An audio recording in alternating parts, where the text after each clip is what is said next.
En Café de Tarde, Sphere Project, con José Agustín Acosta. José Agustín Acosta, ¿qué tal? ¿Cómo estás? Bienvenido. Buenas tardes, Manolo. Contento como siempre de estar aquí en este maravilloso programa, aquí en Café de Tarde. Te veo. Presentando nuestros fantásticos audiorelatos con sensación cinematográfica. Y además hoy con nuevo tema, entramos en nuevo mes, por tanto, un tema complicadito de bueno, narrar. No sé cómo has hecho esto. Según se mire, bueno, la narración evidentemente es complicada. La narración siempre hay que ponerle mucho a esto. Pero el tema, al final, como todo, ¿no? Si nos ponemos un poquito así, intentando entenderlo, sí, tampoco llega a ser tan complicado. Bueno, pues bien. Nos encomendamos a ti, José, sí, totalmente. Sí. Voy a comentar la temática por encima y ahora presento al equipo, que por cierto, el mes pasado empezamos el programa directamente hablando aquí como si fuéramos los más famosos del mundo, que lo estuve escuchando y dije, pero si no presentamos a nadie. Empezamos a entrar todos así a lo largo del programa como si esto fuera... Bueno, oye, a muchos nos conocerán seguro, o sea que no hay problema. Me resultó muy curioso, pero bueno, así que esta vez no va a pasar, para que nuestros oyentes sepan quién está aquí desde el comienzo, no aparezca por sorpresa de repente.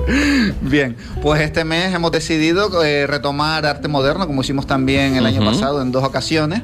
Sí. El año pasado tratamos el ready-made, 3 ocasiones el año pasado. 3. Ahora que lo pienso, sí, tratamos el ready-made, tratamos el suprematismo y tratamos el impresionismo el año pasado. Pues mira.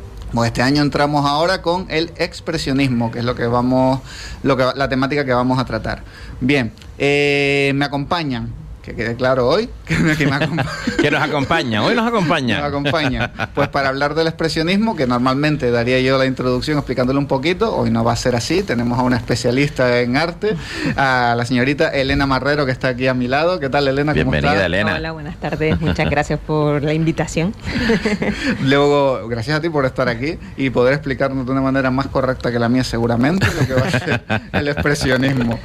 Bien, también tenemos a María Jesús García, que fue la ganadora también de ámbito cultural de la última vez que estuvimos, y va a venir a ver qué tal es este programa de Radio Café de Tarde, nuestro espacio aquí de Sphere Project Audiolibros, y luego seguramente la vamos a invitar a ver si viene al próximo del jueves 13, ¿no? Sí, claro. Al ámbito cultural que daremos en el Corte Inglés de Mesa y López. ¿Qué tal, María Jesús? Pues muy bien, buenas tardes, y seguro que voy a estar allí. Me alegro. Qué bueno, qué maravilla. También tenemos a... Perdón, ese silencio, pero que he hecho una mirada, un giro a la derecha. A José Luis Trenzado, que lo vamos a escuchar 2 veces hoy. O sea, no me refiero sino que aquí y en su programa, que también se emite hoy. Es que el pobre José Luis Trenzado lo he metido en un barullo, ¿no? Lo he metido como a ti, el año pasado también te metí, ¿no? Lo he puesto en lo que es la gran pasión y el gran trabajo de narrar, de ser narrador, que no había experimentado con ello y pues tiene, y tuvo un relato un poquito complejo. Y por otro lado, compañero, bueno, vamos a saludar al compañero. Buenas tardes. Muchas gracias por la invitación y sobre todo muchas gracias por haberme permitido estrenarme en el mundo del audiorelato. Luego te preguntamos, oye, nos cuentas a ver qué tal ha sido la experiencia. Una cosa absolutamente fantástica. Maravilla. Lo disfrutó, créeme que lo disfrutó. Aunque parezca que sufrió, lo disfrutó bastante bien. En modo alguno. Y por supuestísimo también con nosotros, pues Pedro González, que hablará luego de la banda sonora y de todo el trabajo que hemos hecho aquí. Yo siempre digo que Pedro es el musicólogo del programa. De hecho, tiene un espacio los martes que se llama Esto es Música, que tiene hasta marketing y todo. O sea, esto es merchandising. Eso, merchandising, marketing. Buenas tardes.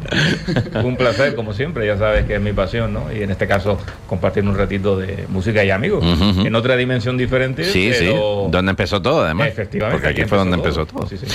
Pues, José, no sé, tú mandas. Voy a contar un poquito de qué trata este audiorelato. Vale. Vale, el audiorelato es pues el expresionismo, pero lo hemos tratado de una manera pues para adaptarla a todos los públicos. Hemos hecho que nos hemos basado en la figura de Edvard Munch, que fue realmente el origen del expresionismo, y en su obra que es el cuadro El Grito, que muchas lo conocerán, es un cuadro súper famoso, o sea que mucha gente ya tendrá esa imagen en la cabeza. Pero no hemos tratado el audiorelato de una manera, por decirlo así, muy muy seria en el aspecto de, a ver cómo lo puedo explicar, muy histórica, ¿no? No estamos haciendo una narración histórica de cómo surge ese cuadro, sino que hemos hecho algo muy curioso. Hemos convertido a Edvard Munch en un fantasma que se encuentra en el Museo de Oslo, donde se encuentra el grito, y él desde su espíritu nos va a contar la historia que vamos a escuchar ahora mismo. Qué bueno, pues vamos a ello, vamos a escucharla y luego entramos como siempre en tiempo de debate. Exacto. La voz que os va a contar esta historia es la de un hombre que ya os dejó hace mucho tiempo. Soy Edvard Munch y fallecí en el año 1944, cuando la guerra oscurecía Europa y mi Noruega natal se cubría de nieve y silencio. Desde entonces permanezco aquí, en el Museo Nacional de Oslo, rodeado de lienzos que me sobreviven. Me deslizo por las salas mientras el aire se enfría y en cada cuadro escucho un rumor familiar, el sonido del alma buscando una forma. Nací en 1863, en una casa donde la enfermedad tenía silla propia. Perdí a mi madre cuando era niño y a mi hermana poco después. Mi padre, médico y creyente, vivía entre rezos y culpa. En aquella atmósfera aprendí que la vida y la muerte se sientan a la misma mesa. Quizás por eso empecé a pintar, para entender lo que se esconde entre ambas. No había escuelas para lo que yo sentía. Mis primeros cuadros parecían ofender a todos. Decían que eran torpes, morbosos, que la figura humana estaba maltratada.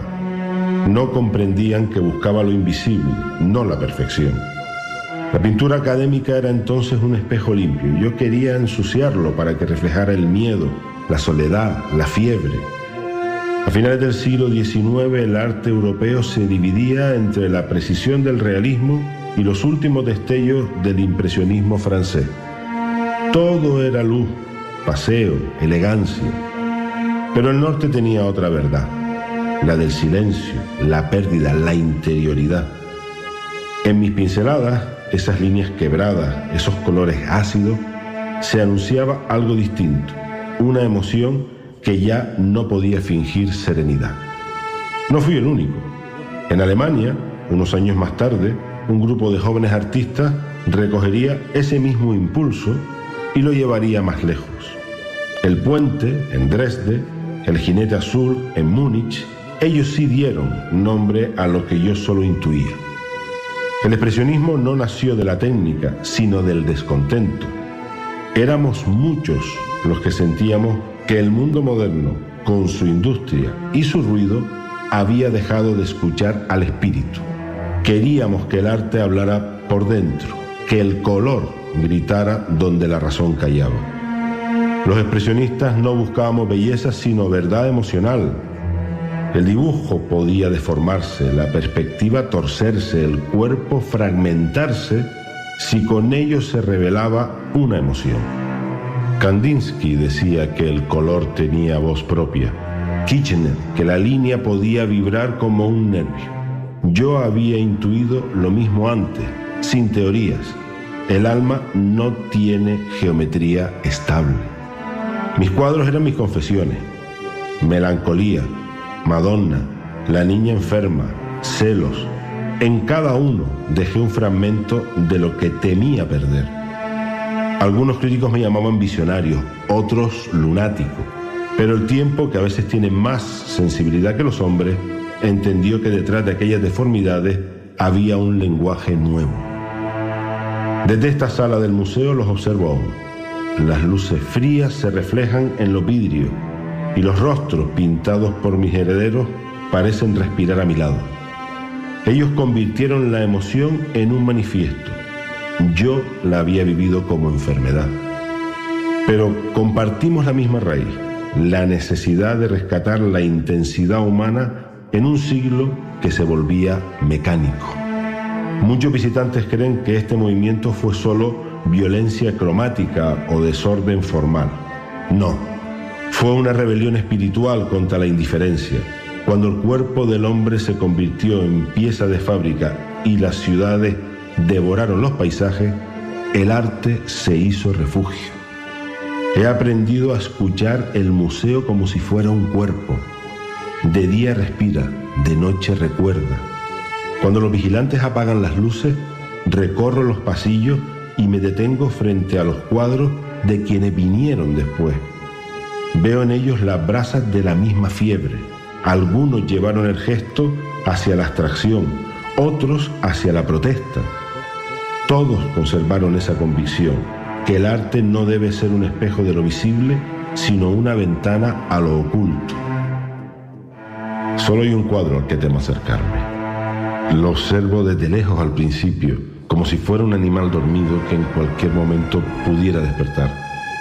El color del cielo sigue ardiendo, el puente se disuelve en una vibración silenciosa y la figura, esa silueta que un día brotó de mi angustia, parece mirarme a través del tiempo. Quisiera pensar que soy su creador, pero sé que fue él quien me pintó a mí. Su boca abierta es mi condena, su vacío es mi herencia. Camino hacia el cuadro y el rumor se vuelve insoportable. Un murmullo que me atraviesa como un cuchillo de aire. Intento hablar, pero no tengo voz. Quisiera huir, pero ya no tengo cuerpo. Solo me queda el gesto. Alzo las manos, las mismas que lo pintaron, y me tapo los oídos con desesperación. El grito no cesa. Vibra en las paredes, en los suelos, en la luz fría del museo, consumiendo mi alma.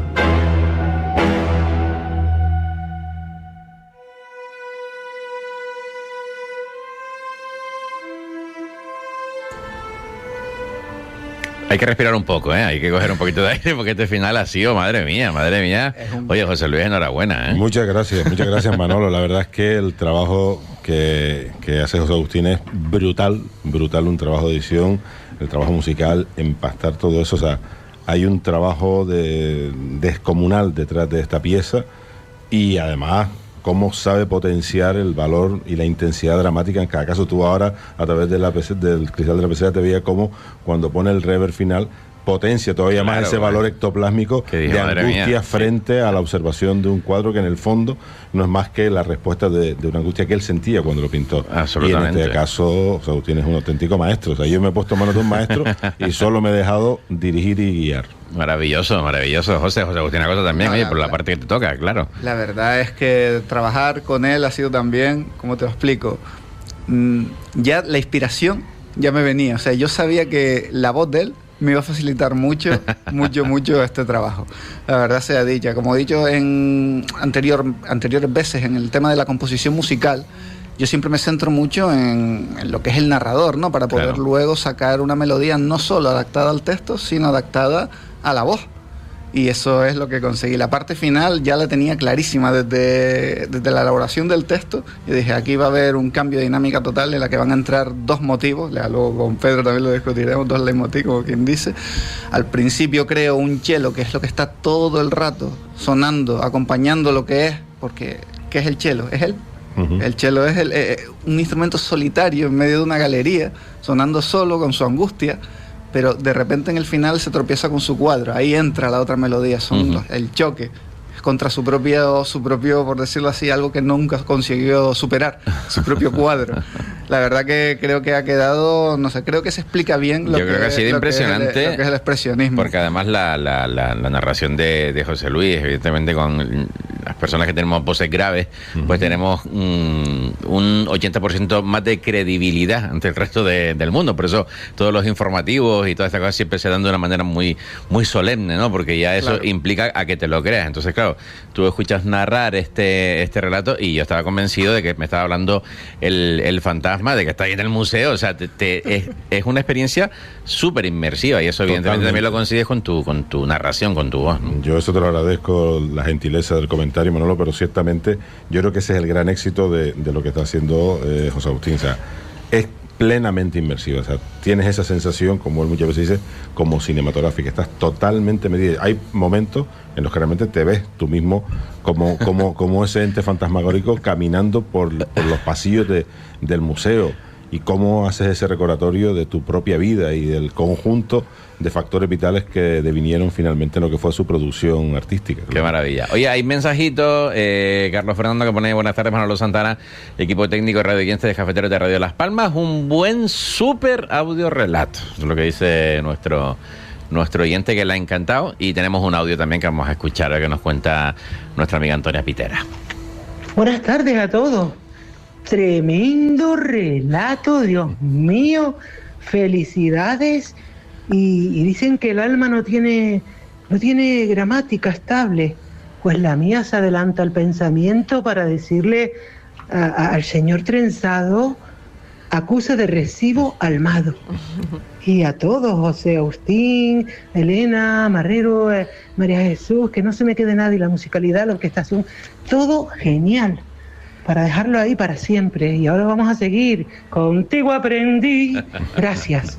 Azúcar, lucha y fuerza ante la vida. Gracias, Antonia. Muchas gracias, Antonia. Sí. Pues yo creo que podemos dar paso a Elena Marrero para que nos explique un poquito lo que es ya el expresionismo con más fundamento. Después de esta solemnidad, no sé yo, o sea, creo que me voy a quedar pequeñita. No, para nada.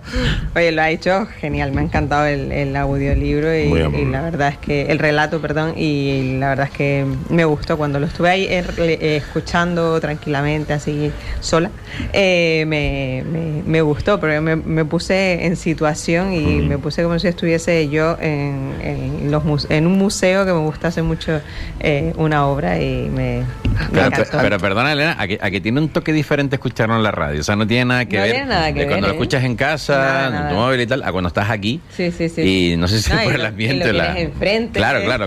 Y sabes que... wow. A ver qué digo, ¿no? Por si acaso. A ver si. No quiero fastidiarla. Yo quisiera hacer una pregunta antes de que comiences, Elena. ¿Tú te esperabas que el audiorelato iba a ser así, el texto iba a ser así? Cuando te dije que íbamos a tratar el expresionismo, ¿pensaste que íbamos a tratarlo de esta forma? No, la realidad es que no, creía que iban a tocar más la ficción, o sea, iba a ser como más ficcionado la realidad. Pero está muy bien basado en la historia, ¿sabes? Que estaba como muy relacionado con la historia del expresionismo y de Edvard Munch mucho más. Entonces, yo encantada, ¿sabes? Que me ha gustado mucho y además que me han quitado como medio texto y digo yo, pues vale, ok. Ya no tengo mucho más que decir. Pero bueno. Curiosidades que me gustó mucho cuando estuve estudiando un poco el expresionismo modernista, y es que Edvard Munch, por ejemplo, no era expresionista, fue un pre-expresionista junto con Ensor, que era de Bélgica, y Vincent van Gogh, que eran estos tres pre-expresionistas, que aunque a Vincent van Gogh no lo consideraban expresionista, fue un precursor bastante importante de este movimiento. Y también tocar el hecho de que el expresionismo es un movimiento que no solamente expresa el hecho de los horrores que puedan haber en un momento específico de la historia, sino también habla de los sentimientos de los artistas, del ser, ¿sabes? El qué es el ser humano, y esa parte del ser humano es inevitable porque somos sentimientos, somos algo grotesco, somos algo sexual, y todo eso lo expresaban los expresionistas, y era un movimiento que realmente era como muy de dentro, como muy de las vísceras, ¿no? También señalar el hecho de que la pincelada en las paletas de colores, normalmente utilizan unas paletas de colores que eran totalmente artificiales porque no estaban nada relacionadas con la realidad. Tenían unas pinceladas muy enérgicas, unas texturas muy exageradas, ponían mucha materia al color. Y eran como muy orgánicos, parecía como... ¿Me vas a permitir, Elena, que te interrumpa un momentito? Sí, necesitamos irnos a una desconexión publicitaria. Claro. A la vuelta seguimos hablando. Vale. Hasta ahora mismito. Este viernes, Radio Las Palmas en directo desde la 22ª edición de la Feria del Sureste. Te esperamos en la avenida Carlos V en Carrizal de Ingenio de 10 a 12 del mediodía. Allí nos vemos. Los lunes a las 2:30 y los miércoles a las 9:30 de la mañana en Radio Las Palmas hablamos de salud con el Dr. Vázquez, ofreciendo claves y consejos para una vida más saludable. Y todo el año, las 24 horas del día, te atienden el 644 92 91 90. Recuerda, 644 92 91 90. Para más información visita joseluisvázquez.es o escribe a info@joseluisvázquez.es. Ya son más de 30 años los del Dr. Vázquez, comprometido con el bienestar, y estará encantado de atenderte.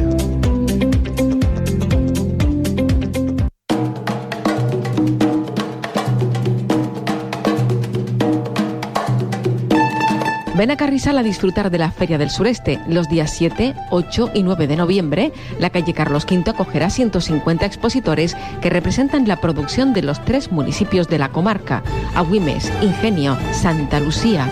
Actuaciones, talleres, gastronomía y artesanía en la Feria del Sureste de Gran Canaria.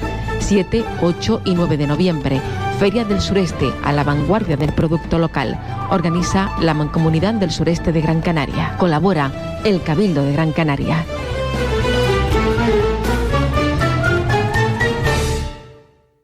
Vecindario está de estreno. Canaluz abre aquí su primera oficina en Gran Canaria para estar más cerca de ti, con la luz más barata que vas a ver en tu vida. Con Canaluz, la primera compañía eléctrica de Canarias para toda España. Pagas menos y recibes más. Acércate y reduce tu factura eléctrica entre un 20 y un 60%. Ven o entra en canaluz.es o llámanos al 828 150 900. Canaluz, nuestra vida es tu energía. Si no ha podido realizar su consulta en directo con el Dr. Márquez, recuerde que puede enviarnos una nota de texto o de audio al WhatsApp 696 489116 y tendrá su respuesta en el programa 696 489116. Los barrios se transforman en espacios vivos de expresión artística y cultural. Las calles se convierten en museos y galerías al aire libre. Es Calles con Arte. Sábado 8 de noviembre, desde las 11 de la mañana, en La Isleta. Calles con Arte. Programación completa en lpacultura.com. Ayuntamiento de Las Palmas de Gran Canaria.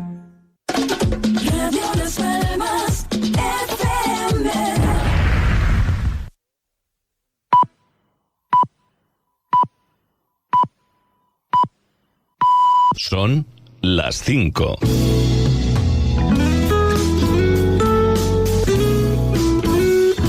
Radio Las Palmas FM.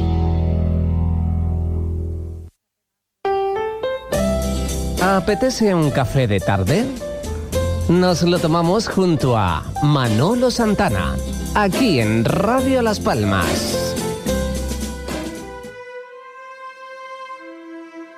Y ya estamos de vuelta después de ese alto para la publicidad. Elena Marrero, que te había dejado un poquito ahí en stand-by, recuperamos esta... No pasa nada, yo tomo Retomamos. Sí. Y así, pues mira, a mí se me ha ocurrido alguna preguntita que me gustaría hacerte con tu permiso. Muy bien. Pero no, acaba tú y yo te preguntaba. Bueno, retomando un poco lo que estaba comentando, pues nada, el expresionismo también está relacionado con esas pinceladas enérgicas, unas texturas muy exageradas, dándole como volúmenes así como muy matéricos y dando un resultado como muy vibrante, ¿no? Y con la idea de favorecer ese subjetivismo de la época. Y nada, y ahondando un poquito más en el protagonista, en Edvard Munch, se le consideraba obviamente pues ese personaje de la angustia, de la muerte, de la enfermedad o del miedo, por todas esas vivencias que tuvo desde muy pequeñito, pero también porque al final estaba en una continua depresión, siempre tenía problemas con su estado de ánimo, y todo su trabajo está relacionado con esa parte de su ser, ¿no? Y también en la época que estaba cerca de la Primera Guerra Mundial. y pues al final todo favorecía para que estuviese en ese estado el pobre hombre.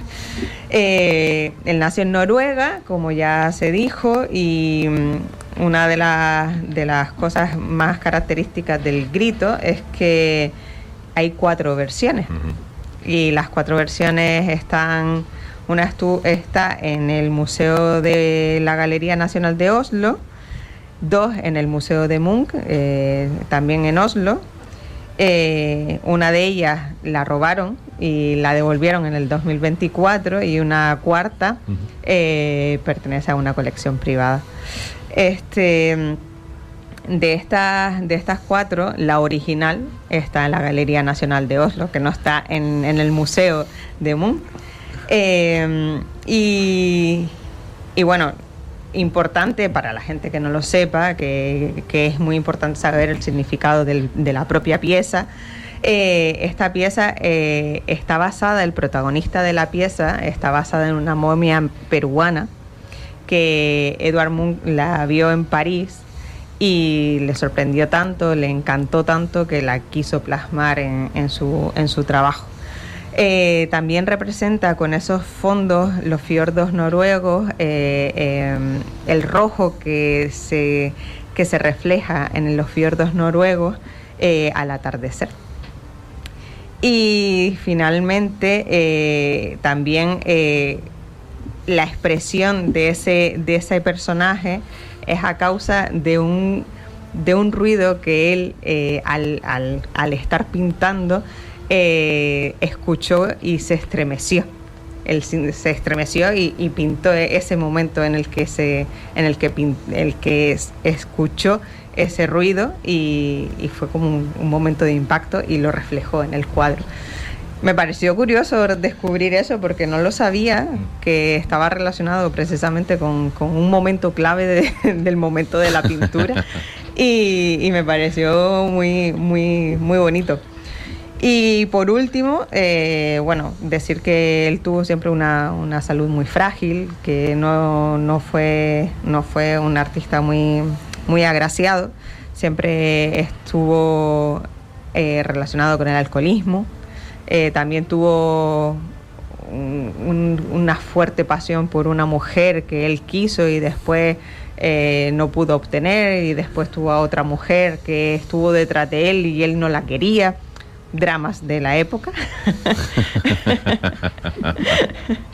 y vivió 80 años, que para la época es muchísimo, ¿eh? Pues sí. Eso es... Pues sí, hombre, para la época 80 años, vamos. Eso era increíble. Sí. Después dicen que la depresión mata, pero... Pues no, a él lo ralentizó, ¿no?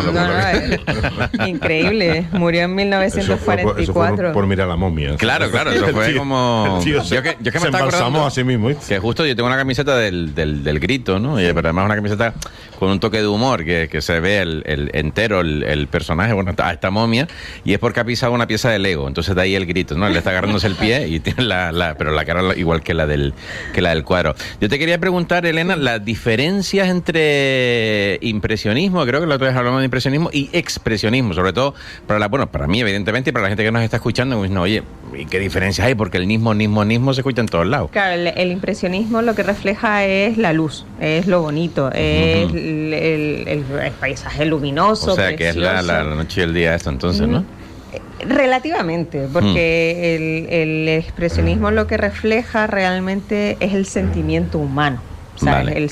El sentimiento que no se expresaba hasta ese momento. Entonces, no solamente expresa las angustias o la muerte o la desolación, sino también muchos autores reflejan el sexo, la pasión,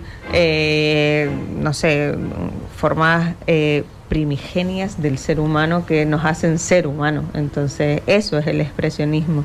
El impresionismo refleja la luz, la belleza de lo que ves de aquí, o sea, de ti hacia afuera, no de ti hacia adentro. Ajá. Entonces, creo que eso es importante. Qué maravilla. Bueno, pues muchas gracias, queda aclarado, queda. Importante saberlo, sí. Sí, yo creo que sí, esta cosita. A ver si yo lo resumo de una manera, a ver si me quedó todo a mí claro. A ver. Si soy capaz de resumirlo en una frase corta. El impresionismo, si no recuerdo mal, cuando lo dimos, captábamos el momento. Pintábamos el momento, lo que teníamos delante. Y el expresionismo es pintar una emoción y transformar la realidad con la pintura. ¿Lo he dicho bien? No sé, teniendo a Elena aquí, a mí no me pregunte. María Jesús me está diciendo que sí, que María Jesús entiende de arte también. Mira, pues si María Jesús también dice que sí. Tenemos... De todas maneras, Manolo, si me permiten ustedes, el expresionismo tiene muchas más formas de expresión artística más allá de la pintura. Y música inclusive también. Y en el cine, fundamentalmente, el cine expresionista alemán es absolutamente Murnau, películas como El gabinete de Dr. Caligari, etcétera. Son películas que además tienen un tipo de estética muy reconocible, y muchos de esos autores fueron la primera hornada que emigró a Hollywood, y mucho del noir hollywoodiense bebe de las fuentes de aquel primer expresionismo cinematográfico que se fraguó en UFA y en el entorno alemán. Qué bueno. Bueno, que decía que tenemos un mensajito que manda Lili, me dice: qué maravilla, el audio relato, creo que a todos los que lo hemos escuchado nos ha impresionado, más con esa potente voz que lo ha relatado, y te manda aplausos. Muy amable, muchísimas gracias. Totalmente cierto. Pues vamos a dar paso a Pedro González, a que nos comente todo la parte musical. La parte musical. Pues fíjate, este relato lo he leído varias veces y todo tiene un tono muy lúgubre, muy gris. ¿Ahora? ¿Bien? No, súbetelo un poquito. Venga. ¿Aquí? Ahí, perfecto. Ahí. Ahora se te escucha bien. Pues lo que estaba comentando, el texto tiene todo un tono muy lúgubre, oscuro, yo diría que casi es angustioso. Y eso Agustín lo ha sabido reflejar muy bien en la música, que ha compuesto algo muy sencillo, que no simple, y le acompaña todo el relato.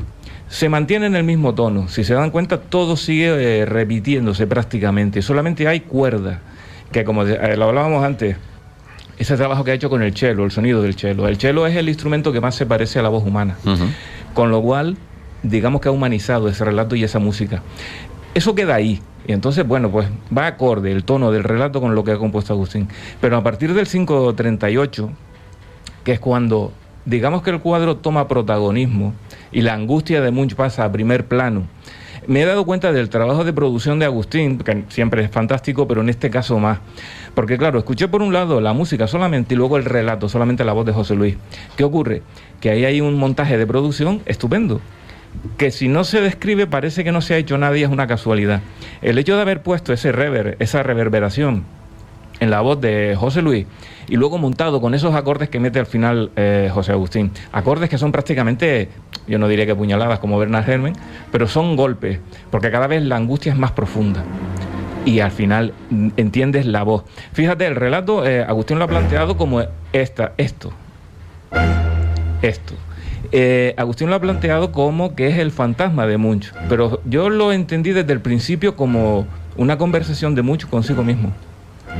Él se pelea con sus demonios interiores, con una vida complicada, con una salud débil, con unos problemas de sentimientos encontrados hacia él mismo y una angustia. Y un poco lo que decía Elena, el entorno, la época. Estamos hablando de los primeros 10, 15 años del siglo XX, que es prácticamente donde se desarrolla todo lo que luego fueron todas las tendencias del siglo XX. O sea, todo nace ahí. Y hay, un poco al hilo de lo que comentaba José Luis del cine, hay un momento en el relato en el que habla de cuando el cuerpo del hombre se convirtió en pieza de fábrica y las ciudades devoraron los paisajes, el arte se hizo refugio. Me vino a la cabeza tiempos modernos. Esa escena en la que Chaplin casi se lo traga la cadena de montaje, que no entiende de otra cosa que de montaje, de máquina. Y yo creo que es un poco en el sustrato quizás de todo el relato, es esa pelea, ¿no? De en ese momento el hombre se tiene que defender porque la tecnología que hasta ese momento ayudaba, pues está a punto de devorarte y hay que defenderse. Y no sé, la música Agustín ahí la ha hecho perfecta, pero es todo el detalle de la producción. esos acordes de cello y el reverb que le mete a la voz de José Luis. Ahí le ha quedado clavado, pero clavado. Y luego, claro, el tono grave de José Luis ayuda muchísimo. Pero tú fíjate que yo, lo que dice además la referencia es muy buena, pero yo cuando estaba leyéndolo y decía toda esa parte de la mecanización, claro, mi cabeza está construida con el cine. Eso es algo ya que es inevitable.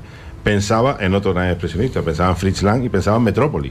Y pensaba en ese momento de absoluta robotización, mecanización, donde se pierde, digamos, toda la faceta espiritual en favor de esa nueva, digamos, mecanización absoluta en la que está inmerso el ser humano. Por eso te decía que en esa época la tecnología, la mecánica, el progreso, hasta ese momento quizás ayudaba al ser humano, pero es que en esa época ese progreso está a punto de devorar al hombre. Es diferente, es que no es lo mismo que te ayuden a que la máquina se convierta en protagonista, que quizás es un poco lo que está ocurriendo hoy con esta nueva revolución, que debe ser la cuarta, ¿no? Informática o tecnológica, como le quieras llamar, y ahí es donde pues quizás el ser humano debe pararse un momento y decir, primero yo, que la máquina está para ayudarme, no para que me domine. No para sustituirme. Exacto. Bueno, yo le quería preguntar a José Luis, antes de seguir adelante, como compañero de radio, además presentas y diriges La Ruta de la Seda, que vamos a escuchar en un ratito. ¿Cómo ha sido esta faceta ahora como narrador, que por lo que nos has dicho no lo habías hecho nunca? Esta es tu primera experiencia, que enhorabuena, por cierto, para ser la primera. Oye, pues chapó. ¿Cómo fue eso de escucharte? O sea, porque claro, ya de escucharte en la radio ya solo tenemos ya superados y acostumbrados, ¿no? Pero escucharte en esa faceta de narrador, o sea, escuchar ese relato sabiendo que eres tú. Yo ayer tuve que oírlo varias veces, 2 o 3 veces, un poco para llegar a reconocerme, porque es verdad que el empaste de mi voz, evidentemente, como decía antes también José Agustín, lo grave estaba un poquito ajustado bien y luego mezclado con la música, el impacto es total. Pero mientras estábamos haciendo la grabación en el estudio, era fundamental las pautas que él me daba, o sea, porque de otra manera, determinadas cuestiones que tenían que ver con la dinámica del relato, con las pausas que tienen también que ver con la gana de inyectar algo también de emotividad o de que no sea un narrar leyendo puramente el texto, sino que tenga algo también de valor de interpretación y de valor dramático. Eso necesita guía, si no lo has hecho nunca. Y él, como cualquier buen director, me decía, lo que yo quiero es eso. Tú tienes a lo mejor el instrumento, pero empléalo de esta manera porque el objetivo que se persigue es esto. Entonces, me ayudó muchísimo sus indicaciones, fui adaptándome a las necesidades de lo que él me iba mostrando durante la grabación y ya luego ver el producto final elaborado, digo, iba a decir otra cosa más fuerte, digo. Te lo puedo imaginar. Qué guay quedó, tío. La verdad que es espectacular, en serio que sí, que enhorabuena. O sea, vamos, ha sido increíble escucharlo. Pues muchas gracias también, José Luis, por lo que acabas de comentar. Y yo lo que quiero decir es que al final yo juego evidentemente con ventaja, ¿no? Porque yo el resultado final, desde el comienzo, ya está en mi cabeza. O sea, yo sé cómo tiene que decir cada parte, sé ya la música más o menos por dónde va a ir, sé las transiciones por dónde van a estar. Entonces, claro, evidentemente, pues tengo que guiar siempre al narrador para que pueda llegar a que el audiorelato sea completamente perfecto, como ha salido en Y no es sencillo hacer eso. O sea, su meticulosidad y su absoluta persecución de la perfección lo lleva, porque luego él, claro, maneja las herramientas de manera magistral, a decir, aquí partiste una vocal. No te digo una sílaba, una vocal. Repetimos este trocito y luego tienes que como que coge carrerilla, adaptarte para tener la misma dinámica que tenías antes. O sea, es un súper perfeccionista. A mí cuando yo trabajo con gente así disfruto como un enano. Bueno, no sé si es perfeccionista, maniático, llamadme como lo que queráis en sonido, pero sí es verdad que me gusta que el acabado no, yo también lo he vivido, igual que José Luis, también he vivido esa parte. Cuando me dice partiste una vocal, digo, ¿cuál fue la ala? Dime cuál. No, y te quedas flipando con todos esos gráficos y el tío como sabe perfectamente y pagar para allá y uno con cara de pánfilo, porque al final pues uno entiende, pues había cara de pánfilo y allí pues puesto en aquella media luna que nos fueron a grabar. Pero bueno, es increíble y es una gozada, como dice José Luis Trenzado. Disfruté muchísimo. Trabajar con alguien así es espectacular, o sea, porque al final el resultado pues ahí está, ¿no? Y ahí se ve. Pues vamos a ver la opinión de María Jesús, ¿no? De todo este resultado. ¿Qué tal ha sido la experiencia con nosotros en radio, el audiorelato?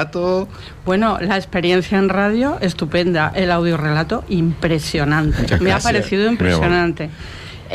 Totalmente profesional. quiero decir, perfecto, porque además dice lo que tiene que decir. A mí me creó una angustia, de verdad, ¿eh? Y esa parte final, la verdad es que, o sea, es suspense con todas las de la ley, ¿no? Es como, ay, hay que... Veo que lo has sentido de verdad, como me estás diciendo, porque me estás mirando hasta mal, como diciendo, ¿por qué hiciste eso? Culpable. No. El grito, ¿no? Mal no, pero se consigue, yo creo que lo que se quiere, porque a fin de cuentas lo que se quiere es eso, crear ese tipo de... que era lo que tenía él, era una persona muy, muy atormentada, me imagino que socialmente, me imagino que andar entre guerras no fue fácil, la enfermedad que tuvieron sus familiares, la enfermedad mental que tenía él, bueno, horrible. Entonces, enhorabuena.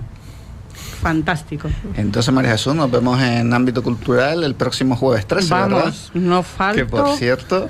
pues no sé si voy a poder ahora que lo pienso. Tienes una semana para mover ahí. Tienes que mover lo que sea. Ponle relato otra vez. La parte final es la que sufre. Pero desde luego, si puedo, voy, por supuestísimo. Invito a todo el que quiera ir, que me imagino que todo el mundo puede ir, sí, claro. Porque es una gran experiencia. Yo vengo de una reunión previa y bueno, pues fantástico todo. Aparte que les va a encantar. Ahí lo ponemos en pantalla también, utilizamos el efecto cine, porque realmente no es cine, sino que es efecto cine, al poner la pantalla con la portada y un poco de sensación cinematográfica que le aportamos. Pues daremos el impresionismo allí, que fue los que dimos el año pasado, ese es el que toca en Ámbito Cultural, y también hablaremos de la viticultura heroica, con dos relatos que hicimos también con Irene Acosta. Esos son los que vamos a tratar. Ahora quiero comentar otra cosita, y esto lo voy a decir un poquito también en primicia para el pobre José Luis, que me estaba preguntando al principio. Al final, el segundo relato, porque él es el narrador de la segunda parte del expresionismo también, que vamos a tratar en el próximo programa. Que esto puede ser exclusiva o spoiler, depende de cómo se mire, ¿no? Un poquito. Pues en un principio yo tenía pensado, hubo un cambio a última hora así en mi cabeza, dije, vamos a hacer ahora la historia otra vez, pero contada de una manera más formal de cómo realiza el cuadro, cómo realiza el grito. Y de repente dije, pues no, empezaba a recordar el expresionismo y me acordé de un autor, compositor musical, expresionista súper importante y padre de la música atonal, sobre todo en el sistema dodecafónico, que ya lo comentaremos en el próximo programa. Pues José Luis Trenzado va a interpretar a Arnold Schoenberg, que es quien crea el atonalismo y exactamente el dodecafonismo. Él se está enterando ahora mismo con todo el público. Sí. Para que entienda. Estoy siendo plenamente partícipe de la primicia. Para que lo entienda. Pues le vamos a dar vida con José Luis Trenzado a este gran compositor, padre, como he dicho, del dodecafonismo, un estilo de música tonal que rompía con lo que es la música que existía desde el Renacimiento, vamos, que es el modo tonal, lo que todos conocemos y escuchamos habitualmente. Aquí lo tiene, para que vayan haciendo... Para que vayan viendo lo que es música que rompe vocales. Oye, pues nada, maravilloso, de verdad que como siempre, el espacio, el relato, la música, las opiniones, o sea que al final, pues el Field Project está haciendo escuela, dejando huella y ahí sigue funcionando. Y yo reitero esta invitación. El jueves día 13 de noviembre, 7 de la tarde. 7 de la tarde, Ámbito Cultural del Corte Inglés, Mesa y López, Sexta Planta, o sea, allí para vernos con el amigo Pablo Zabalza, un encanto de persona y además con todo renovado, porque han renovado todo, la acústica, la sonoridad, bueno, inclusive la imagen, o sea, la verdad que se escucha en la sala brutal escucharlo allí y luego la oportunidad de compartir con las personas que vamos a estar allí, ¿no? Vamos a hablar de todo, evidentemente de los audiorelatos, pero también un poquito de lo que es el programa, de lo que es Radio Las Palmas, o sea, el por qué este proyecto pues está aquí, que ya lleva 4 temporadas, 4, ¿no? 4 temporadas. 4 temporadas, quinta, o sea, perdón. 5, pues mira, pues lleva 5, ya voy quitándome años ya. Claro. Eso déjamelo a mí, tío. Nosotros. Me temo que soy el más pijo de la mesa. Yo te diría que no. ¿Tú crees que no? Ahora lo hablamos, Pedro. Sí, ahora lo habla, pero yo te diría que no. O sea, lo que pasa es que ustedes no se ponen la crema, se la beben. Porque eso no hay quien lo entienda. Oye, pues mil gracias, Elena. Y nada, bueno, pues por supuesto que invitadísima a que sigas estando en Radio Las Palmas, sigas participando de este espacio. María Jesús, también mil gracias. Mueve lo que sea la agenda, no te pierdas el próximo jueves. Desde luego lo intentaré. Que estés allí para disfrutar también de este precioso espacio. José Luis Trenzado, Ruta de la Seda, a partir de las 7:30. Todos invitados, por favor, no lo dejen. Tenemos al vicepresidente del Gobierno de Canarias, Manuel Domínguez, con una entrevista y con 2 colaboradores de primerísimo nivel. Pues a 7:30 estaremos también pendientes de la Ruta de la Seda. Gracias, José Luis. Gracias. Pedro González, a ti te veo el martes próximo en Esto es Música también. Aquí estaremos el próximo martes, con mucho estilo. Con mucho estilo. Bueno, venga. Prometido. Después de Sex Pistols, no sé yo cómo va. Es que ha quedado una de cal y una de arena, Manolo. Y José Agustín Acosta, alma mater y creador de este maravilloso proyecto, Fir Project. Bueno, te veo el jueves próximo en el ámbito cultural, pero en la radio será hasta dentro de 15 días. Muy bien, pues muchas gracias. Nosotros nada, hacemos un pequeño alto en el camino.